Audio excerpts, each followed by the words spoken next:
Buenas tardes a todos. En esta ocasión, en apoyo a la complicada agenda del licenciado René Castellano Guín, en esta ocasión, su servidora Janet Leni Alfaro Pérez está para efecto de poder entrevistar y de poder llevar a cabo este foro respecto del análisis y trascendencia jurídica del nuevo juicio de amparo, el cual será disertado por el doctor José Luis Maya Mendoza, magistrado integrante de la Sala Civil de Texcoco y magistrado de la Sala Constitucional. En este momento, pues le damos la bienvenida, doctor José Luis Maya. Buenas tardes. Buenas tardes, muchas gracias. Gracias por la invitación. Adelante, doctor. Fíjese que el tema que usted va a tocar y abordar el día de hoy es respecto del análisis y trascendencia jurídica, como lo acabamos de mencionar hace un momento, del nuevo juicio de amparo. Doctor, en el momento que usted nos diga, el escenario es todo suyo. Estamos aquí congratulados con su asistencia. Muchísimas gracias, doctor. Muchas gracias. Y bueno, pues de mi parte, pues agradecer nuevamente la invitación que se me hace para participar con ustedes. Bueno, pues tuve el privilegio de hablar de algún otro tema procesal en fechas recientes y bueno, pues hoy no deja de ser procesal el tema. Realmente, bueno, pues el hecho de abordar el amparo desde este ángulo, bueno, pues también nos da pauta para considerar que pues estamos exactamente en el mismo ámbito. Por principio de cuentas, el título tanto de la charla, el título Análisis y Trascendencia Jurídica del Nuevo Juicio de Amparo, pues obedece más que nada a una publicación, a mi obra que lleva ese nombre. Y bueno, pues esta ya pues tiene 3 años de publicada, se publicó en 2018. Y bueno, pues en aquel momento, en las primeras presentaciones que tuve de mi obra, yo recuerdo muy bien algún cuestionamiento que se hizo al finalizar la exposición, porque se habla o se dice análisis y trascendencia jurídica, eso tal vez no está en discusión, pero lo que sí lo está, o lo estuvo en ese momento, es esa idea del nuevo juicio de amparo. El cuestionamiento en realidad descansa en lo siguiente. Se dice que el amparo es uno solo. El amparo desde su origen ha tenido un ámbito de protección que a lo largo de la historia pues ha descansado en una noción primero de derechos fundamentales cuando el amparo tiene su origen. No existía la exigencia de acreditar algún interés jurídico, algún interés legítimo como ocurre el día de hoy. Entonces me dicen, bueno, es que no podríamos hablar tal vez de un nuevo juicio, porque bueno, pues la esencia sigue siendo la misma, derechos fundamentales, garantías, derechos del hombre, garantías individuales, y actualmente reconocimiento de derechos humanos por parte de nuestra Constitución, no únicamente de los derechos humanos que se prevén en el propio cuerpo normativo, es decir, en la Constitución, sino también en los tratados internacionales de los que nuestro país es parte. Pero la justificación del título no radica propiamente en la esencia, y si le damos lectura a la obra, pues lo podemos descubrir, porque realmente a lo que me refiero o lo que lo insinúo realmente en alguna parte de la obra es que el amparo tiene se dice un origen nacional, un origen en nuestro país, lo cual no es tampoco del todo exacto, porque sí, realmente nuestro país se le da una forma y tiene un impacto hacia otros países, pero no deja de tener influencias de Europa y no deja de tener influencias incluso pues, norteamericanas en el tema del control de constitucionalidad, particularmente el control difuso, aunque el amparo sabemos que es control concentrado. Pero a pesar de que algunos autores nos han dicho que el amparo es la gloria jurídica nacional y nació de México para el mundo, lo cual no está en discusión, lo que sí lo está es que nuestro amparo pues tal vez no tuvo una evolución muy importante a lo largo de la historia y se hizo cada vez más complicado. Las primeras leyes de amparo, 1861, 1869, eran cuerpos normativos muy sencillos con muy poco articulado. Les quiero comentar que en estos cuerpos ni siquiera se contemplaba la posibilidad de invocar causas de improcedencia o de sobreseimiento. De hecho, las de sobreseimiento aparecieron después y fueron primero que las de improcedencia. Entonces, el amparo en ese ámbito era muy sencillo, pero a lo largo de la historia se va complicando más y más, a tal grado que, bueno, pues se hace pues de las materias o de las ramas jurídicas más complicadas. No deja de serlo al día de hoy, a mí me parece que lo sigue siendo, pero aquí viene la justificación, esa era la insinuación, o sea, pero lo que hay en realidad es que a raíz de la reforma constitucional de 2011, entre otros, al artículo primero y los que nos interesan, el 103 y el 107 de la Constitución, el amparo sufrió una sacudida muy fuerte que vino a transformarlo. Y esa transformación que tenemos en este proceso, a pesar de que ya tiene, bueno, si hablamos de 2011, de esta reforma, si hablamos de la entrada en vigor de la ley vigente del 3 de abril de 2013, pues de la ley estamos hablando prácticamente ya de, no sé, 7, 8 años. Y al día de hoy, las instituciones jurídicas que nos proporcionó esta reforma y la ley vigente, creo que no han sido comprendidas del todo, no han sido comprendidas a cabalidad, y he sostenido, he creído que tal vez la ley de amparo nos está dando alguna serie de herramientas muy buenas, pero la jurisprudencia se está empeñando en decirnos que no. Voy a abordar estos temas enseguida. Entonces, quierase o no, esta reforma viene a dotarnos de algunos instrumentos que no conocíamos o que los conocíamos en otras latitudes, pero no los conocíamos en nuestro orden jurídico.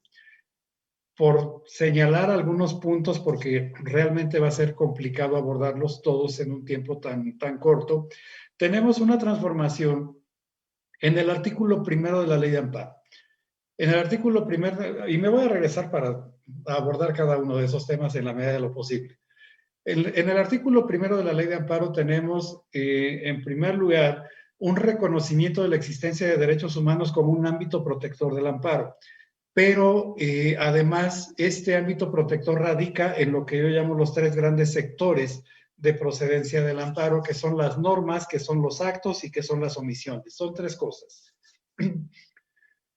Cada uno de estos sectores con sus matices propios, y también muy interesante el tema de las omisiones, que en mi opinión ha sido muy poco tratado, porque cuando hablamos de omisiones nos vamos al terreno legislativo prácticamente de inmediato, aunque las hay de otras clases. Ahorita platicamos del tema.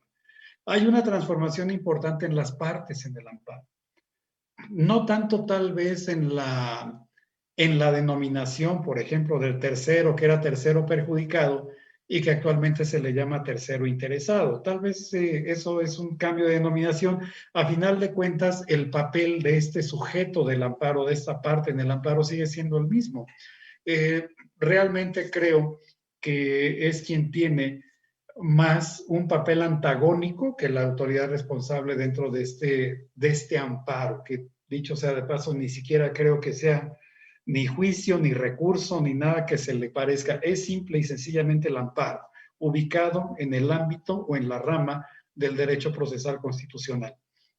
Pero tenemos en el tema de la parte quejosa una apertura tremenda, porque aquí nuestro quejoso es una persona, y puede ser una persona física o puede ser una persona jurídica, y puede ser una persona jurídico colectiva de naturaleza privada, o inclusive en algunos casos puede darse el caso de que el sujeto, que el quejoso en el amparo, pueda ser una persona jurídico colectiva de naturaleza pública, un ayuntamiento, un tribunal, el ejecutivo, en fin, bajo ciertos esquemas y básicamente en el ámbito administrativo.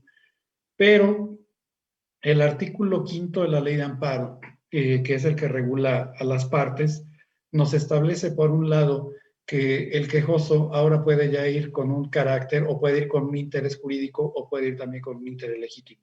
Y este interés legítimo, que puede ser individual o colectivo, y que le da una apertura tremenda al amparo. No hay una lista, no hay un catálogo de cuándo sí hay un interés legítimo y cuándo no lo hay. Eso depende del planteamiento de cada demanda y de la demostración de ese interés dentro del propio amparo. Ahorita vemos algunos casos. Y la autoridad responsable que tiene se reordena para abandonar aquella noción de que la autoridad es aquella que ordena, publica, promulga, ejecuta o trata de ejecutar el acto reclamado, para tener una redacción diferente al día de hoy y ubicarnos en el supuesto de que la autoridad actúa de manera unilateral, de manera obligatoria y por lo tanto está ubicada en un plano de supra a subordinación respecto del particular, y eso es lo que le va a dar el matiz importante. Y no dejar de lado la otra parte fundamental importantísima, que es la posibilidad de que los particulares, algunos, no todos por supuesto, puedan ser señalados como autoridad responsable en el amparo. Autoridad por equivalencia se le llama actualmente, y todo eso tiene su razón de ser. Y nos vamos a la suspensión del acto reclamado, en donde vamos a encontrar ya regulada en la ley una nueva visión de la suspensión. Esta nueva visión que pues nos da para considerar que en la actualidad pues hay que llevar una valoración concreta para concederla o para negarla, y se incorpora como un elemento fundamental en la suspensión la apariencia del buen derecho. Pero no nada más eso, porque ahora, dependiendo de la naturaleza del acto, es posible, y esto lo vinculamos mucho con el tema de las omisiones que mencioné hace un momento, es posible que a la suspensión o en virtud de la suspensión se le puedan dar efectos restitutorios al acto reclamado, algo que pues no todavía como que no se alcanza a comprender bien, porque todavía cuando estamos en el ámbito de la suspensión decimos es que lo que nos da el efecto restitutorio es la sentencia, y la suspensión tiene únicamente el efecto de pues paralizar. Pero ahorita, si es que nos da el tiempo, llegaré y les pondré un par de ejemplos en donde veremos que el hecho de tener la noción de la suspensión únicamente bajo el ángulo de paralizar, pues puede causar más perjuicios que beneficios, y no sería pues tan factible solicitarla. Y de ahí, además de que pues viene el tema del cumplimiento de las sentencias de amparo por parte de la autoridad responsable con un nuevo esquema también muy importante, pues viene el tema también del amparo adhesivo como otra de las grandes bondades que tiene la ley de amparo en la actualidad. Pero bueno, esto es un panorama muy general, porque y déjenme decirles también que en la obra que les acabo de comentar, hago una propuesta acerca de los principios que rigen la materia del amparo. Inclusive esta obra se iba a referir pues básicamente a ese tema, porque en virtud de la reforma a la que he hecho referencia y del surgimiento y la regulación del interés legítimo en el amparo, pues entendí que pues los principios que rigen esta materia ya no se pueden entender de la misma forma, y tampoco podemos considerar que los principios que hemos encontrado en las grandes obras de los grandes autores nacionales que tenemos, pues sean todos, ¿no? O sea, hay algunos autores que dicen que surgió un nuevo principio, otros que dicen que surgieron otros 3 o 4, otros que ya no los podemos entender igual porque ya tenemos una nueva visión, y es la forma, es lo que yo comparto, porque creo que han surgido algunos nuevos, y algunos, especialmente el de relatividad, ya no lo podemos entender igual. Pero bueno, esta es una parte, insisto, de una manera muy general, y vamos al principio. Vamos a adentrarnos ya un poquito más a detalle. Les decía que el artículo primero regula 3 cosas. Bueno, y regula lo que llamo los 3 grandes sectores de procedencia del amparo: normas, actos y omisiones. A pesar de que las normas no dejan de ser actos de autoridad, también tienen una naturaleza diferente. Entonces, en este caso, hay superamos esa antigua noción que todavía escucho en algunas partes y en algunos foros, el amparo contra leyes.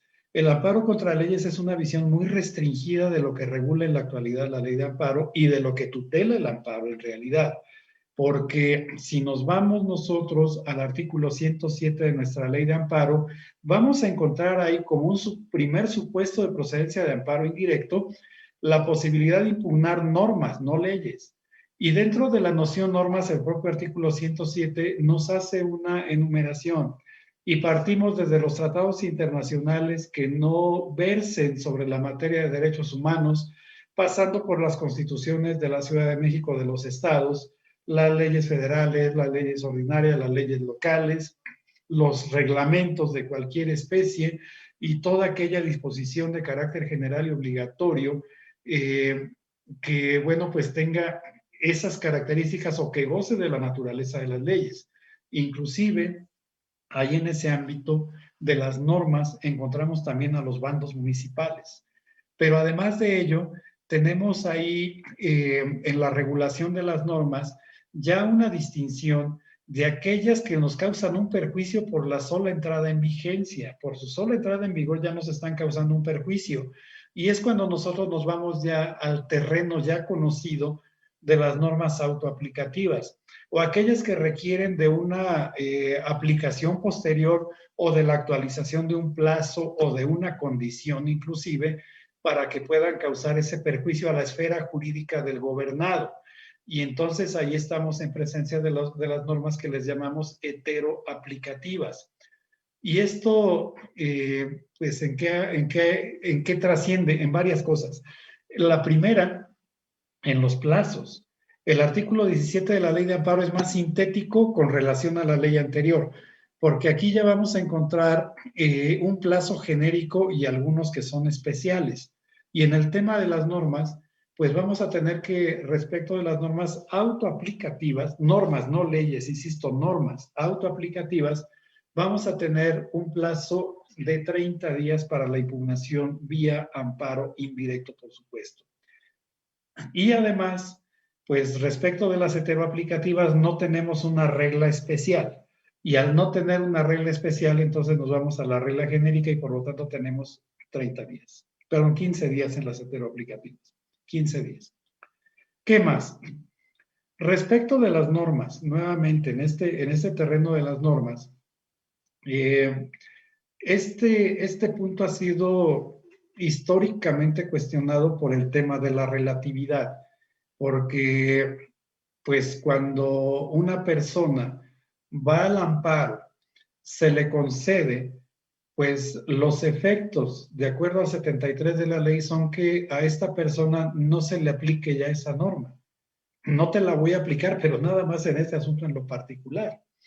Ejemplo, si en un proceso judicial me aplican una norma, voy al amparo, el juez no me la aplica y luego viene otro juez y la tiene que aplicar, pues entonces tengo que ir a un nuevo amparo.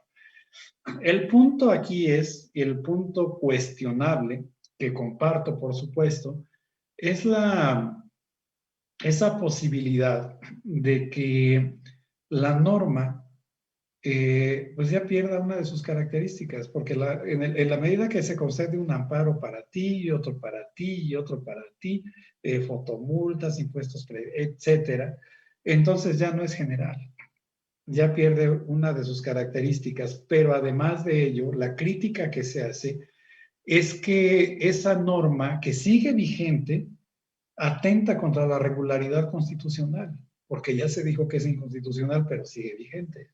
De acuerdo a Alexis de Tocqueville, su obra La democracia en América, por eso les decía que esos antecedentes también son importantes, él acuñó en esta obra la frase que la ley así censurada dejada de aplicar por algunas causas, no desaparecerá, o sea que seguirá en el orden jurídico, sino dice que irá desapareciendo poco y poco y con los golpes redoblados de la jurisprudencia. Y esto nos lleva al terreno también del control difuso de constitucionalidad, un tema que es aparte.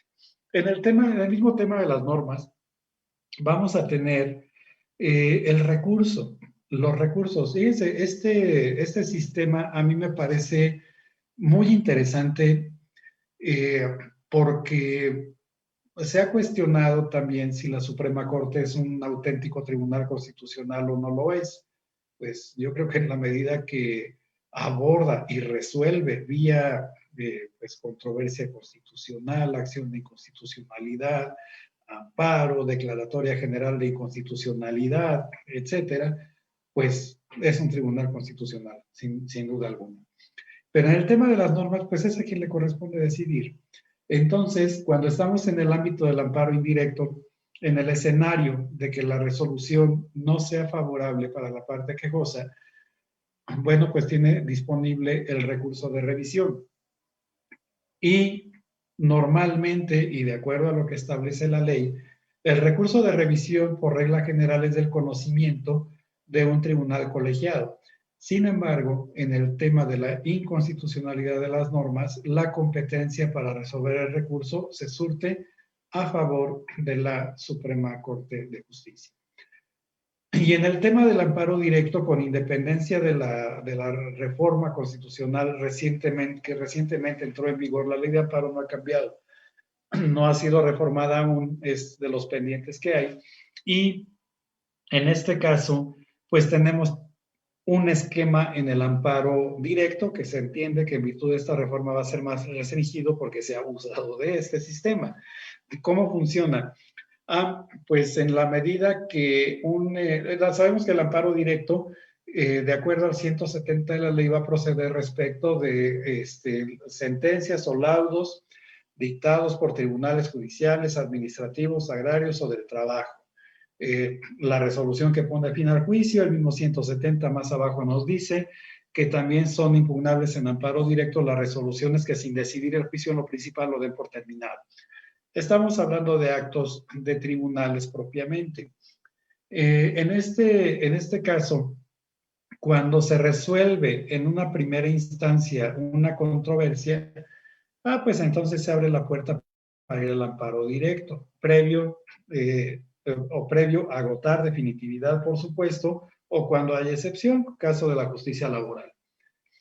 Entonces, bueno, pues vamos a nuestro amparo directo.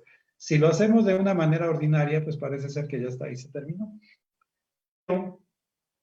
Si dentro de nuestros conceptos de violación, incorporamos temas de inconstitucionalidad de normas, el tribunal colegiado, que originariamente no tendría competencia para resolver tema de normas, la adquiere y es un tema que debe resolver. Entonces, si yo digo en mis conceptos de violación que la autoridad responsable, la sala civil de determinado lugar, pues me aplicó una norma que es inconstitucional y expreso las razones, bueno, pues entonces el tribunal colegiado tendrá que resolver. Y esto es lo que abre la puerta para el recurso de revisión en amparo directo ante la Suprema Corte de Justicia. Entonces, bueno, pues como ven, el sistema de normas, bueno, pues realmente es muy, muy interesante. Y además de ello, en la ley de amparo vigente tenemos que no es amparo, pero sí es un mecanismo de un medio de control concentrado de constitucionalidad, que es la declaratoria general.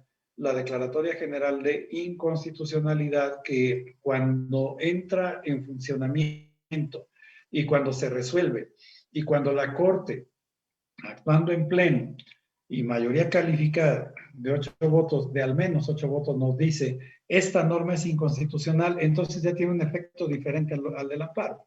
En el amparo, relatividad.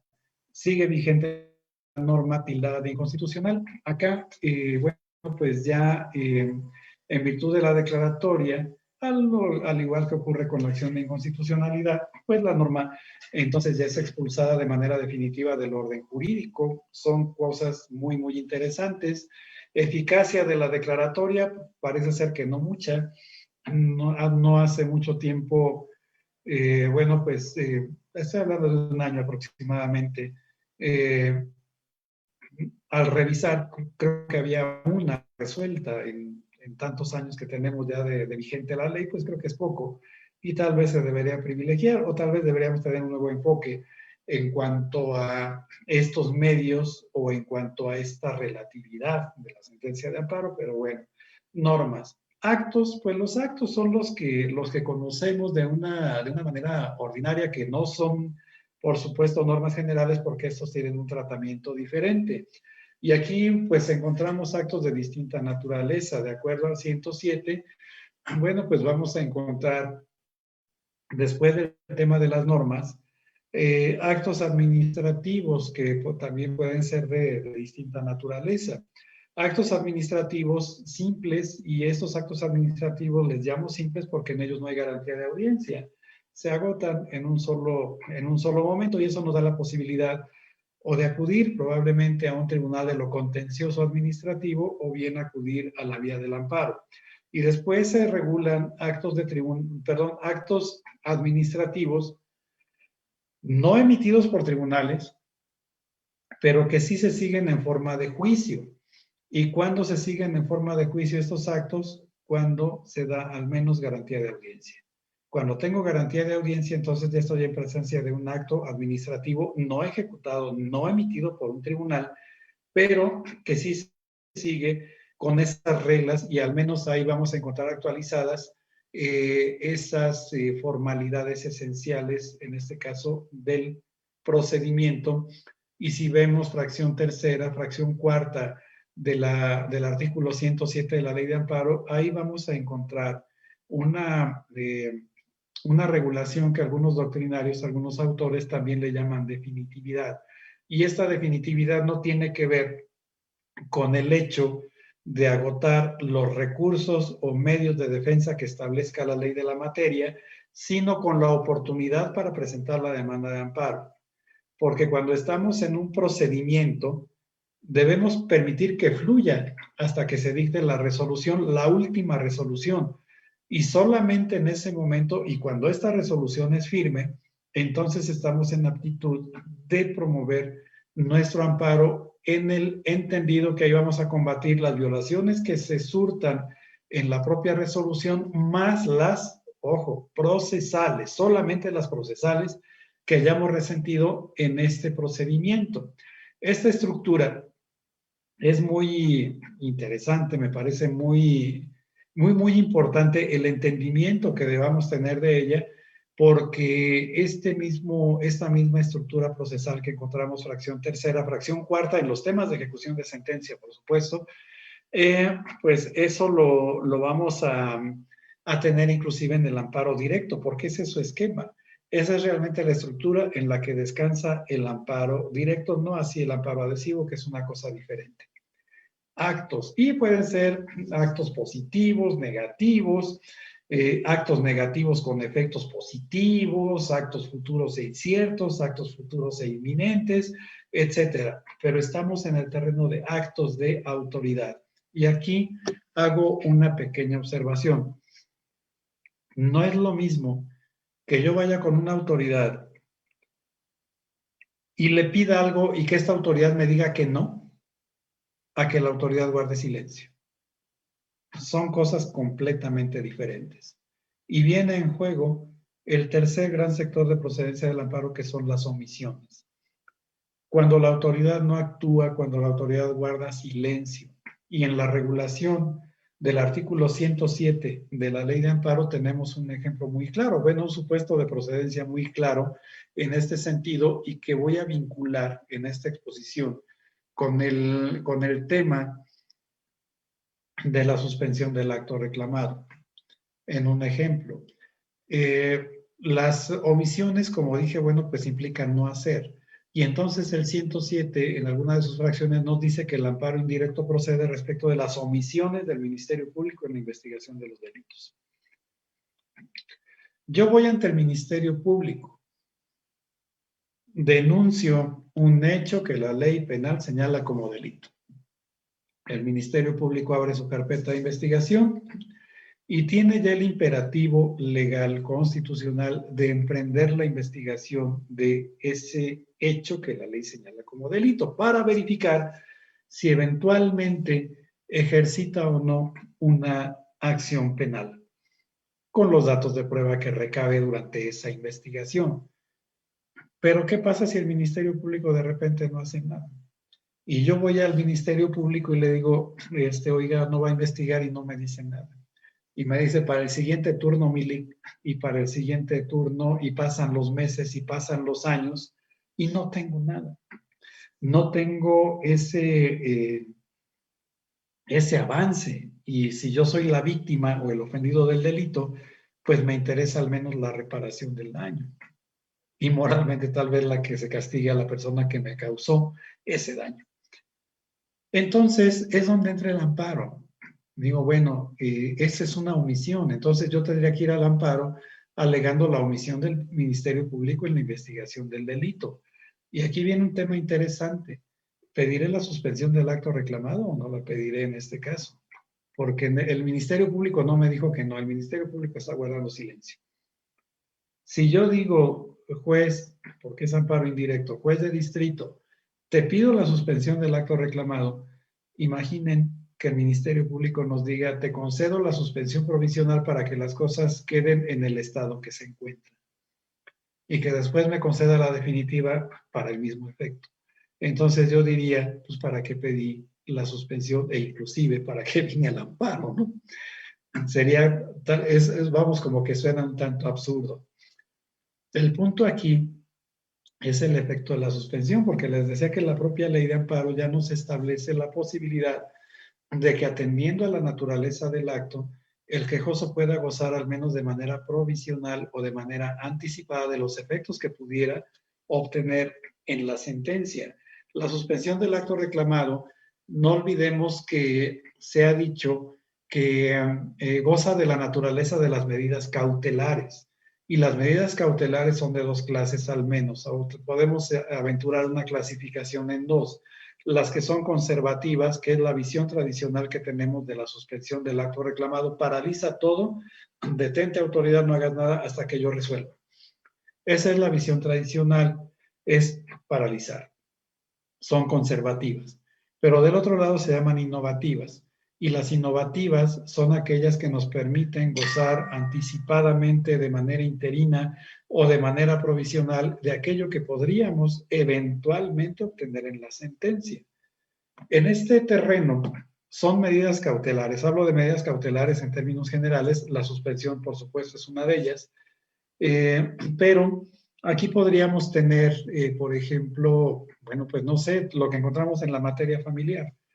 En la materia familiar, esas medidas cautelares toman el nombre de medidas provisionales. Y es cuando me dan alimentos provisionales, cuando dicen que uno de los progenitores tiene la guardia y custodia provisional y que el otro puede visitar, etcétera. No sé si eventualmente voy a tener algo o no en la sentencia, pero ya hay una protección anticipada. Y ojo, las medidas cautelares no pueden dejar de resolverse o no puede dejar de haber un pronunciamiento aún ante la insuficiencia o ausencia de pruebas. Si vamos, me regreso al amparo y pido la suspensión del acto reclamado, el juez no me puede decir, pues deja que la autoridad responsable rinda el informe previo en el incidente y vemos si te concedo o no la suspensión. No, es un imperativo dictarla de inmediato, con o sin elementos probatorios. En el terreno de la omisión, entonces, les decía, ¿qué les parece que mejor el juez nos dijera al resolver sobre la suspensión? Te concedo la suspensión para el efecto de que continúes con la investigación. Estoy ya gozando de una manera anticipada y es más congruente con el problema que tengo y con la resolución de amparo que estoy esperando. Pero también lo interesante, creo, es que si eventualmente el Ministerio Público destraba y dice, bueno, comienzo a investigar, entonces al momento de acatar la suspensión, pues ya me estoy yendo al fondo y probablemente esto ya tenga un destino de sobreseimiento. Son, insisto, temas, me parecen muy, muy, muy interesantes y muy importantes que creo que ameritan una exploración porque omisiones, pues creo que las encontramos en todos lados. Hay veces que vamos con alguna autoridad y no nos dice que no, simplemente no nos dice nada. Hay veces, este ejemplo lo he puesto a veces con algunos de mis compañeros, hay veces que el juez no dicta la sentencia.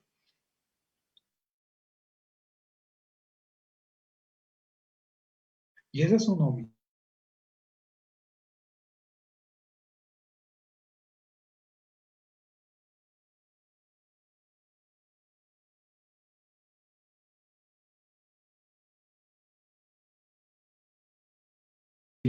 nos habla de los plazos que tengo disponibles para interponer mi demanda de amparo, y me dice, por ejemplo, el genérico 15 días a partir de que seas notificado, tengas conocimiento o te hagas sabedor. Son 3 cosas ahí diferentes.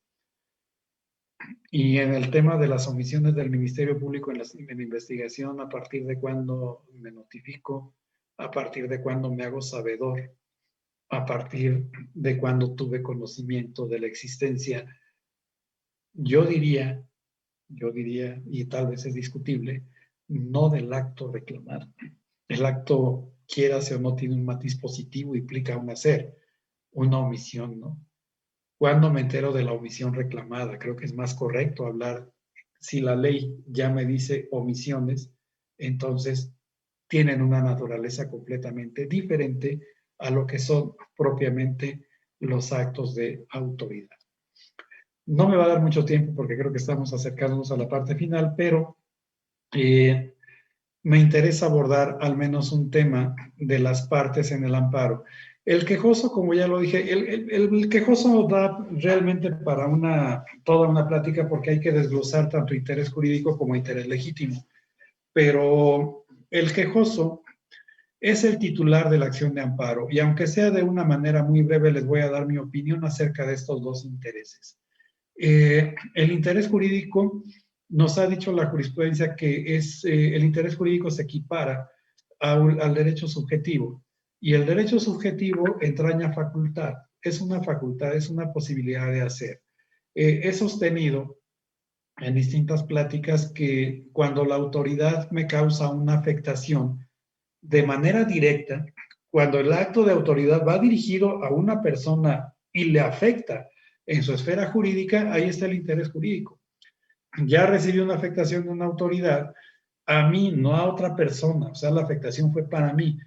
Entonces yo soy el titular de la acción, yo puedo hacer o puedo no hacerlo, puedo no acudir a la vía, e inclusive puede ser que diga, pues mañana y pasado mañana, y ya está mi demanda, y nada más falta revisar y 3 comas, y cuando vi ya voy en el día 18 y ya se me pasó el plazo.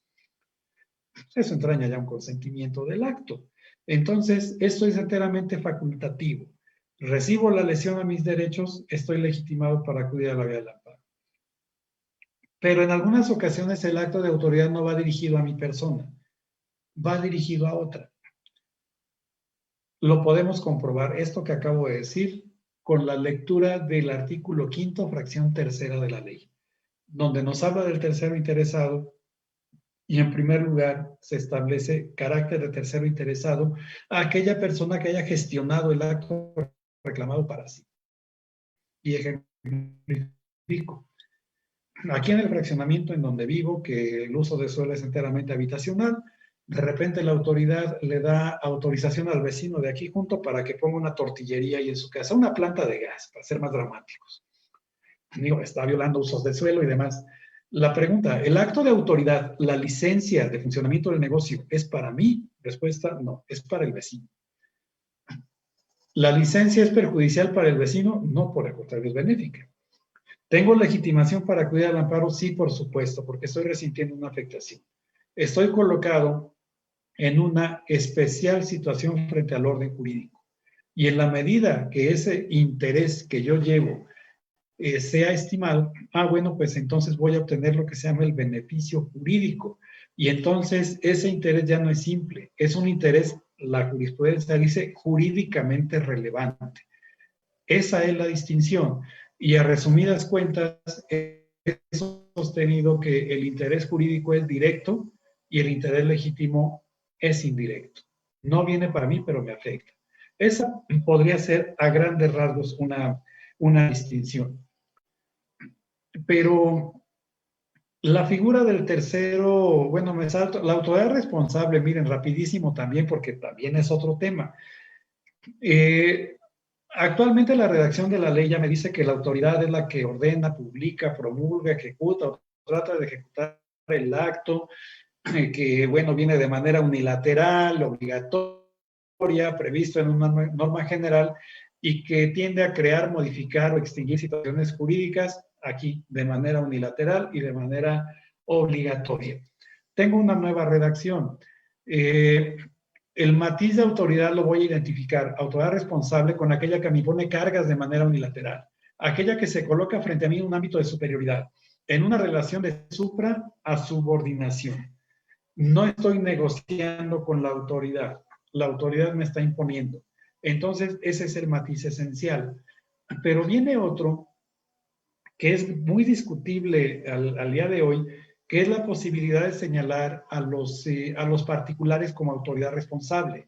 Importante señalar lo siguiente, en este terreno hay bastante crítica de, bueno, pues algunos autores, algunos doctrinarios, ensayistas que nos dicen que esta porción del artículo 5º, fracción segunda, es inconstitucional, y se nos dice que es inconstitucional porque no existe una base en el artículo 103, por supuesto que no la hay, y en el 107, acerca de la posibilidad de que el particular pueda ser señalado con ese carácter.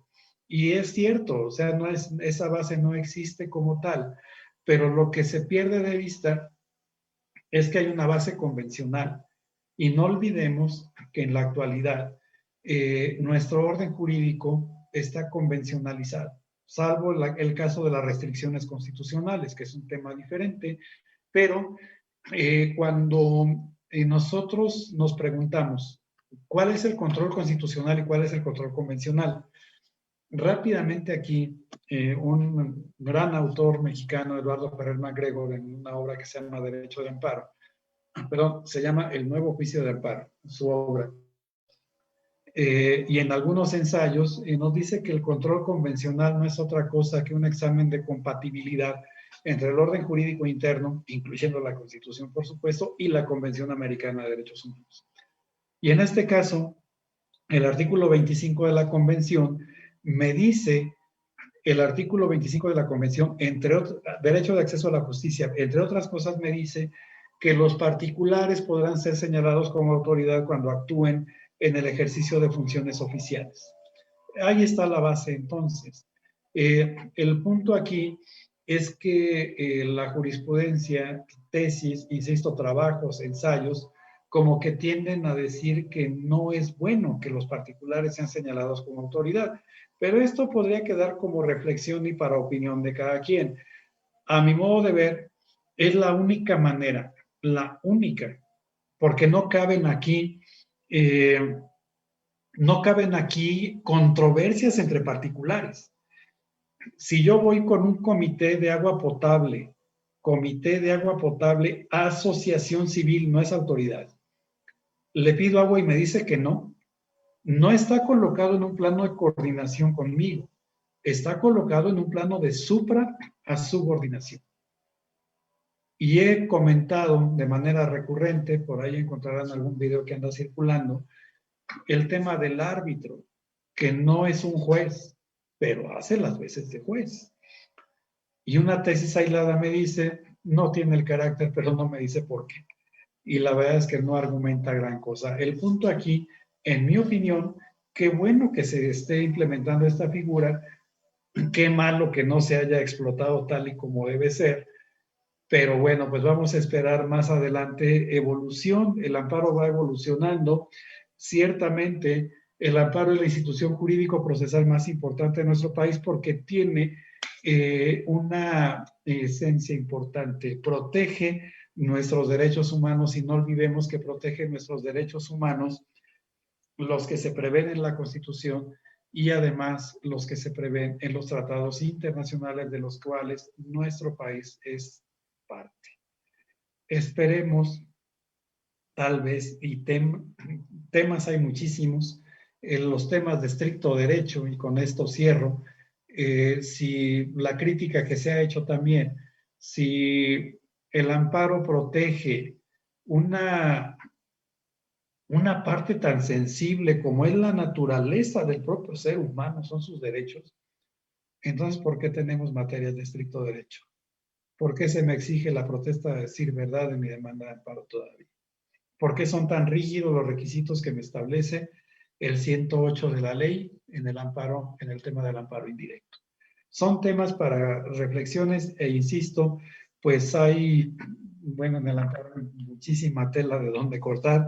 Por lo pronto, bueno, pues si salvo el caso de que hagan ustedes algún cuestionamiento, yo Así es, pues doctor. no me queda más que dar por terminada aquí esta pequeña intervención y nuevamente reiterar el agradecimiento a todos y cada uno de ustedes que bueno, pues me hicieron el favor de acompañarme.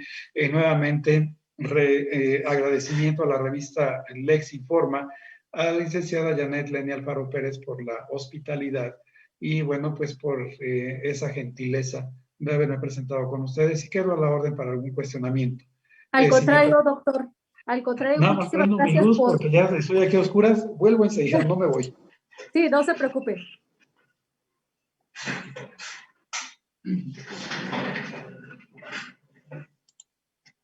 Ya aquí estoy, ya con luz encendida. Bien, Estoy a sus gracias, órdenes. doctor. Nos dice la jueza en retiro, María Cruz García Martínez, que le encantará escuchar nuevamente a tan distinguido jurista, magistrado del Tribunal Superior de Justicia del Estado de México, José Luis Maya Mendoza. Felicidades. Nos dice Gracias. también Luxi Martínez, nos dice que muy bueno, muy interesante tema y felicidades a todos por la revista Lex Informa. Y doctor, fíjese, atendiendo el tema que usted hace un rato comentó, uno de los tópicos es el relativo a las omisiones de la gente del Ministerio Público. Entonces, a mí me hace mucho eco porque precisamente atendiendo las omisiones de la gente del Ministerio Público, el Código Nacional de Procedimientos Penales en su artículo 258 contempla el recurso innominado para atender las omisiones. Y existen tesis de jurisprudencia, incluso una jurisprudencia en donde señala que podrá atenderse o podrá realizarse el recurso innominado por parte de la víctima u ofendido, más no así por el imputado, porque dice el imputado se puede ir directamente, valga la redundancia, al juicio de amparo indirecto, ¿no?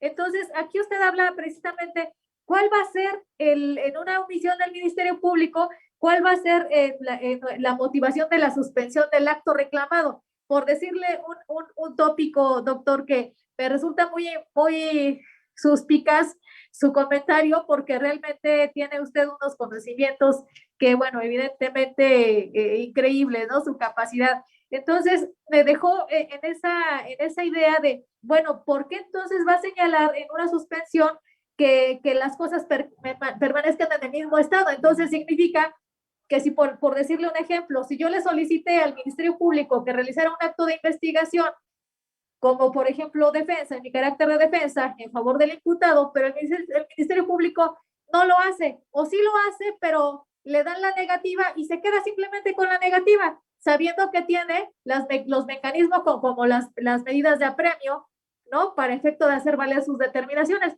pero no lo aplica, independientemente de que a lo mejor incluso también se le solicitó. Entonces, si no lo hace y se queda con ese simple no, entonces realmente está actuando con una omisión, ¿no? Entonces, en este caso, a lo que yo voy para plantearle y aterrizar propiamente la pregunta es, ¿en qué sentido entonces usted pudiera señalar que se solicite la suspensión del acto reclamado? ¿En qué entonces versaría para que no frene esa investigación? Atendiendo que efectivamente, si no se hace ese acto de investigación por parte del Ministerio Público, evidentemente lo que busca es ya judicializar esa carpeta, llevarlo ante un juez de control y como precisamente lo que está haciendo es trabar ese acto de investigación que se le está solicitando, entonces lo que busca la gente del Ministerio Público es esa pasividad para decir, no lo voy a hacer y te voy a judicializar. Bien, en primer lugar, la aparente antinomia, bueno, digo aparente que hay entre este precepto de la Ley de Amparo y el Código Nacional de Procedimientos Penales ha sido abordado, creo que de una manera muy certera por un gran maestro, el doctor Alberto del Castillo del Valle. Él ha escuchado y él atribuye realmente a un error del legislador el haber incrustado en la Ley de Amparo este supuesto de procedencia, porque bien dice, pues tenemos recurso en el Código Nacional. Entonces, él lo atribuye realmente a un descuido y a una falta de técnica legislativa, en el tema en el que podríamos coincidir. Al abordar el punto de las omisiones y especialmente el Ministerio Público, un punto, parece ser que es salvo el caso del artículo primero, pero ya particularizado, es el único punto que tenemos de procedencia en amparo indirecto, es decir, expreso en la ley.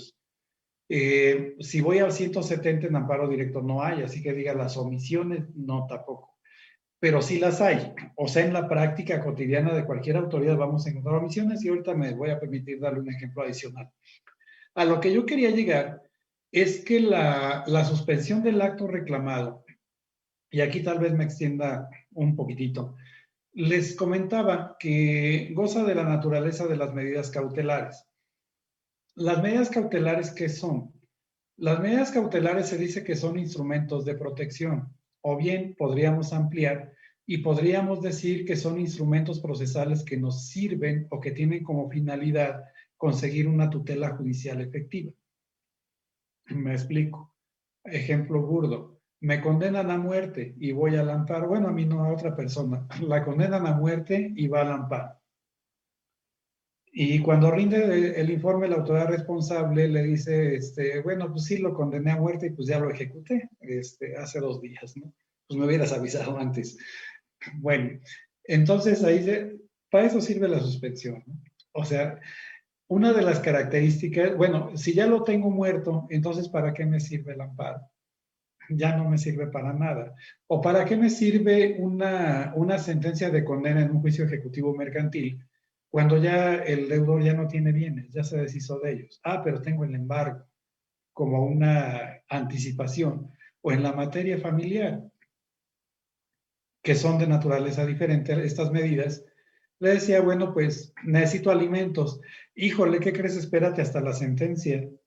No, ¿verdad? O sea, como que, o necesito que alguien, como menor de edad, necesito que alguien me represente en algún proceso. Es urgente. No, pues espérate hasta la sentencia porque no sabemos qué vaya a resolver. Entonces, pues pueden pasar 2, 3 años antes de que tenga yo cierta certeza jurídica. Por eso se dice entonces que las medidas cautelares tienden a conseguir esa tutela judicial efectiva. No es lo mismo obtener una tutela judicial que obtener una tutela judicial efectiva. Ejemplo burdísimo nuevamente. Sale mi sentencia en el juicio ejecutivo mercantil, se fue en rebeldía, y me dicen, se condena al deudor a pagar. Y yo digo, ya gané el juicio, ya lo gané. Pues sí, ya lo tengo en el documento, pero ¿en dónde está mi dinero? Eso es lo que no he conseguido. Y hay muchas sentencias que se quedan sin ejecutar. Ganaste el proceso, pues sí lo ganaste, pero no he podido recuperar el inmueble. En fin, esto lo vemos de una manera cotidiana. Entonces, esa es la finalidad de estas medidas cautelares. Pero como decía, bueno, algunas de las características de las medidas cautelares, se dice que son urgentes. El ejemplo que acabo de poner, condena a muerte. Ah, pues entonces voy a pedir la suspensión y me la tienen que dar de manera, pues prácticamente inmediata. Son unilaterales. Este punto es importante. Son unilaterales, hablo de las medidas cautelares en lo general, porque se dice que se tienen que dictar o se dictan sin audiencia de parte. Las dicta el juez con los pocos o muchos elementos que pueda tener en ese momento. No mal haría en decir, pues te doy vista y dime, ¿no? Si consideras que le debo dar, imaginen ustedes, pues désele vista al tercero interesado y a la autoridad responsable para ver qué opinan, para ver si le damos la suspensión provisional a la parte quejosa. No, sería algo totalmente incongruente porque atenta contra la naturaleza de estas medidas. Son transitorias o temporales, porque van a durar únicamente lo que dura un proceso hasta que se dicta sentencia que causa ejecutoria. Pero como lo mencionaba, estas medidas las dividimos al menos en 2 criterios, unas que les llamamos conservativas, que es la visión tradicional que tenemos en el amparo. En el amparo tenemos esta visión tradicional. Hay muchas tesis que nos dicen que a la suspensión no se le pueden dar efectos restitutorios, porque estos son propios de la sentencia. Y aquí es donde entra, o quiero referirme nuevamente a este supuesto de procedencia, las omisiones del Ministerio Público. Y por eso ejemplificaba. Si voy al amparo porque el Ministerio Público no actúa, no investiga, y yo quiero que investiguen. Entonces, Una cosa es la admisión de la demanda de amparo indirecto con independencia de lo que diga el Código Nacional. Así ya como que es un tema diferente. Y entonces si yo le digo al juez, concédeme la suspensión del acto reclamado, tal vez se podría considerar que estaría yo en la visión tradicional de la suspensión y que el juez me va a decir, te concedo la suspensión para el efecto de que las cosas queden en el estado que actualmente guardan. Y si el juez me dice eso, pues es lo mismo que si, vamos, si no pido la suspensión es exactamente el mismo tema porque las cosas en el estado que guardan es que el Ministerio Público no está investigando. Con mayor razón dice, pues me espero, ¿no? Y si mi amparo dura 7, 8, 9 meses, un año, año y medio, más el tema todavía, el eventual recurso de revisión, vamos, es un contrasentido. Por eso comentaba que la ley de amparo vigente ya nos establece en algunos de sus preceptos, 140 y tantos, no lo tengo muy presente ahorita, pero ya nos establece que atendiendo a la naturaleza del acto, el acto de autoridad tiene una naturaleza variada, tiene una naturaleza diversa. Vamos, no es lo mismo, por ejemplo, que me digan que no me dan una licencia para abrir un negocio, a que me nieguen la posibilidad de tener una renovación de una licencia de la que ya venía usando. No es lo mismo que un banco me congele el producto de mi trabajo y no es lo mismo que yo sufra un embargo de bienes o que me quieran privar de la posesión de un bien o que no me quieran alimentar, por ejemplo, o que me manden con un progenitor que no es apto para ejercer mis cuidados. La naturaleza es sumamente variada. Nuevo ejemplo aquí, el juez de lo familiar, pese a que le llevo elementos de prueba para determinar que el deudor, pero que el acreedor, perdóneme, que el deudor tiene una capacidad económica amplia y me dice, pues te fijo una unidad de medida como alimento provisional. Y yo digo, bueno, pues me quedo con mi unidad de medida hasta que se dicte la sentencia, o puedo ir al amparo argumentando esta violación y pedir la suspensión del acto reclamado y que me diga el juez, pues las cosas quedan en el estado que actualmente guardan. Parece ser que no, ¿verdad? Parece ser que todos estos temas no son congruentes con mi necesidad, con lo que yo estoy planteando en esta vía constitucional. Entonces, por eso la ley de amparo ya establece también esta otra posibilidad de que atendiendo a la naturaleza del acto, a la suspensión del acto reclamado se le puede dar un efecto de restitución siempre y cuando, insisto, la naturaleza del acto lo permita. Y en este caso, cuando tenemos omisiones, pues claro que tendría que ser de esa forma. Y uno más, y le mando saludos a la gran jurista María Cruz García, gran amiga, muchísimas gracias por sus comentarios. Tal vez le suene interesante este punto. Y también algunos de nosotros que trabajamos en el Poder Judicial del Estado de México, el tema de nuestro retiro. Nosotros tenemos una seguridad social y cuando nos vamos a retirar, nos vamos a nuestra institución de salud, a nuestra institución de seguridad social, que es el ICEMIN. Y ahí la ley establece un plazo en el que nos tienen que emitir un dictamen. En cualquier sentido, me parece, no lo tengo muy a la mano, pero creo que son 6 meses que tienen para emitir el dictamen. Pero pasan 2 años y medio, 3 años y no tenemos ese dictamen. Y entonces, ¿yo qué hago? ¿Me espero hasta que el ICEMIN quiera emitir ese dictamen o tengo expedita también la vía del amparo? Ahí tengo una omisión también. Una omisión que no está arreglada, es una omisión administrativa. No es, a mi modo de ver y de acuerdo a lo que expongo, no es un acto administrativo, es una omisión administrativa. Y entonces, nuevamente, coloco este escenario. Voy al amparo porque no me han querido dar mi dictamen. Y le pido la suspensión del acto reclamado al juez. Y el juez dice, se concede la suspensión para el efecto de que las cosas queden en el estado que actualmente guardan. Creo que no. Creo que tampoco es congruente y ahí tendría que venir la suspensión atendiendo a la naturaleza del acto y decir darle un efecto de restitución porque la naturaleza del acto así lo permite. Y entonces, en virtud de la suspensión, tal vez la sola suspensión me va a servir para la protección de mis derechos. Esta es una visión integral del tema, o es una visión integral de la suspensión del acto reclamado. Es lo que le podría requerir y bueno, pues muchísimas gracias. Licenciada Lilia, Magnífico. mensaje, muchas gracias. Gracias por su presencia. Magnífico, doctor, magnífico, la explicación, muy clara, más clara creo que no pudo ser. Le manda saludos Luxi Martínez, dice, en relación al amparo, cuando una persona lo interpone en un litigio de guarda y custodia de menores, pero una de las partes siempre se ha dirigido con mentiras, al igual que sus testigos, ¿hay alguna sanción o cómo se soluciona? Pues la persona es histriónica y hasta ahora la autoridad le cree toda su falsedad y aparte ejerce alienación parental. Es una pregunta que hace Luxi Martínez. Doctor, Gracias. creo que nada más. De ahí en fuera, si me permite, antes de cerrar, excelente e ilustrativa la exposición del tema, pero ojalá pudiera abordar temas como también son de gran interés. Nuevas felicitaciones, María Cruz García Martínez. Mélida Macías dice, excelente conferencia. Lilia García Chagoya dice, felicidades, magistrado doctor. José Luis Maya, agradecemos comparta la praxis y su actualización en su trayectoria profesional. Y ya finalmente, bueno, de nueva cuenta, Luxi Martínez, le reitero la pregunta, doctor.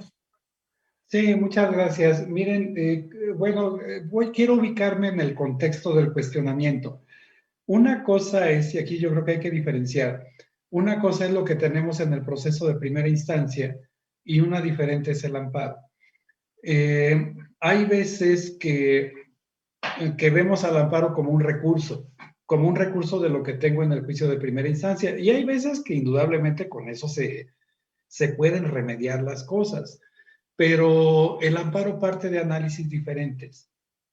Pudiera ser que dentro del proceso familiar, como bien lo menciona, pues haya una cuestión pues hasta histriónica, lo entiendo perfectamente, y que pueda conmover al juez de primera instancia, sí, pero tal vez en el amparo el estudio va a ser diverso a lo que tenemos en primera instancia, porque al juez de amparo, en rigor, hablo en rigor, no le va a interesar a quién le dieron la guardia y custodia. Le va a interesar que se sigan las reglas de fundamentación, de motivación, de idoneidad, de respeto a tratados internacionales, de protocolo de protección de menores incapaces, etcétera. Y ejemplifico de una manera más concreta, la escucha del menor. Todavía me tocó ver en algunos lugares, en juzgados familiares, que las entrevistas a los menores las hacía el Ministerio Público con una técnico del juzgado y en una maquinita de escribir allá afuera del privado del juez. Eso realmente es...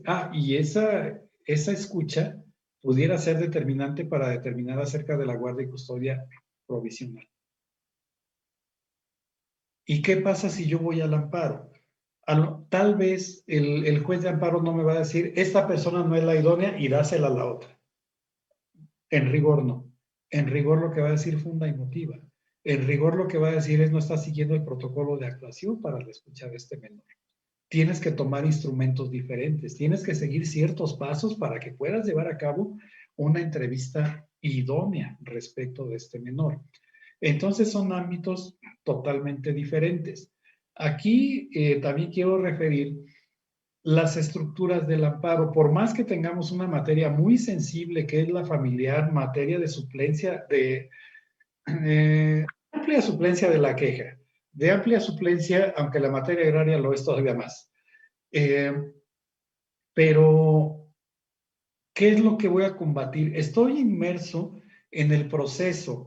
Déjenme decirles aquí rapidísimo que para efectos del amparo, nada más para efectos del amparo, opiniones, doctrina, etcétera, son cosas diferentes, pero para efectos del amparo, nuestro proceso comienza con la demanda y termina con la sentencia. ¿Por qué? Por la sistemática propia del amparo y por los supuestos de procedencia que nos dan el 107 y el 170 de la ley. En el 107 vamos a encontrar que dentro del proceso, entre la demanda y la sentencia, procede el amparo indirecto solamente respecto de actos que sean de imposible reparación. violaciones sustantivas, porque así lo dice también la ley, aquellos entendiéndose por tales los que afecten materialmente los derechos previstos en la Constitución, o sea, los derechos humanos. Si al menor, por ejemplo, se le alimenta de manera deficiente, esto es con un monto inadecuado, durante todo el proceso, cuando llegue la sentencia, el juez puede decir, ay, jole, bueno, es que sí, aquí le puse poquito, pensemos que le puse un 5% de las percepciones del deudor, y acá en la resolución ya le doy el 40%, ya con un análisis pormenorizado, pruebas, etcétera. Yo digo, híjole, que parece ser que me equivoqué y le di bien poquito. Ese 5% que se fue hasta acá, hasta la sentencia, ya no tiene reparación. Por más que la sentencia sea favorable, ahí ya no voy a tener reparación. Cuando estoy en el ámbito, y bueno, perdón, y por eso es por lo que en las decisiones judiciales de guarda y custodia, de que te mando a un albergue, de que te mando al centro de convivencia, de que es tanto el monto de alimentos, de que no te puede visitar el abuelo, o que sí te puede visitar el abuelo o la abuela, o que te pueden visitar cada mes, etcétera. Todos esos son temas de amparo. ¿Por qué? Porque descansan en violaciones irreparables. En cambio, si me inadmiten pruebas, si se desahogan de manera diferente a la prevista por la ley, si no me dan los plazos que establece la ley de la materia, si no se me admiten incidentes, ver 172 de la ley de amparo, entonces ahí tengo violaciones procesales. Y por más que tenga esas violaciones procesales y por más que esté en el ámbito de una materia tan sensible como es la familiar, tengo que esperar hasta que se dicte la sentencia para ver si esas violaciones procesales me lesionaron, y de ser así, las voy a hacer valer en el amparo directo. Entonces, esto es lo que explica. Que es histriónica la otra parte, hay muchísimas. La verdad es que esto lo vemos de manera cotidiana en tribunales, pero hay cosas que debemos atacar dentro del propio juzgado, dentro del ámbito del juzgado, del juicio familiar, y otras cosas son ya directamente para el amparo. Por supuesto, si yo tengo una decisión lesiva que viole esos derechos humanos, que sean de imposible reparación, yo puedo ir inmediatamente al amparo. Y a lo mejor ahí la actuación pues ya no va a servir, porque ya vamos a estar en otros parámetros. Pero bueno, lo que le pueda contestar. Muchísimas gracias. Excelente, excelente, doctor. Creo que más claro no pudo ser. Le agradezco mucho. Ya si gusta terminar con algún comentario para finalizar y despedirnos de nuestro amable público. Bueno, únicamente amigos y amigas, muchísimas gracias. Gracias por sus comentarios, gracias por su asistencia. Saludos al doctor René Castelán, le deseo mucho, mucho éxito y ojalá tenga la oportunidad de saludarlo pronto. Y bueno, pues nuevamente, pues agradecer la invitación de la revista Lex Informa, porque, bueno, créanme que para mí es un verdadero placer. Creo que, bueno, pues son temas que se disfrutan, y qué bueno que pues tengamos un buen público, alguien con quien compartir estas inquietudes. Puede ser que no tengamos toda la razón, ¿verdad? Porque todo esto es opinable, pero bueno, pues creo que importante también, al menos cuando tenemos una opinión, expresarla. Y volviendo al tema de mi obra, pues no es lo mismo levantar una mano en un foro y decir no estoy de acuerdo con lo que estás diciendo, a mi modo de ver tiene que ser diferente, etcétera. Pues mejor públicalo, ¿no? O sea, mejor hazte algo y emite tu opinión para que sea vista, conocida, contradicha, criticada también. ¿Por qué no? Muchísimas gracias. Gracias a todos. Doctor, muchísimas gracias. Gracias por sus comentarios finales. Evidentemente, se le reconoce la magnitud de su obra. Evidentemente, puede haber puntos en contra, pero, o cuestionables, pero finalmente tiene toda la razón. Un trabajo de investigación debe ser tal cual, un trabajo de investigación, y un trabajo de opinión, pues bueno, no resta más que hacer un cuestionamiento y emitir una opinión, pero no tenemos un fundamento, una metodología, y evidentemente su tema y sobre todo su trayectoria y su obra, evidentemente completamente trascendente para la materia que estamos trabajando, y sobre todo un material de apoyo importantísimo para todo el acervo cultural jurídico de todos los abogados. Así que, al contrario, muchísimas gracias por su apoyo, por participar en este foro y esperamos verlo próximamente. Muchísimas gracias, doctor. Cuando me inviten, con todo gusto. Muchas gracias. Hasta luego. Gracias a todos.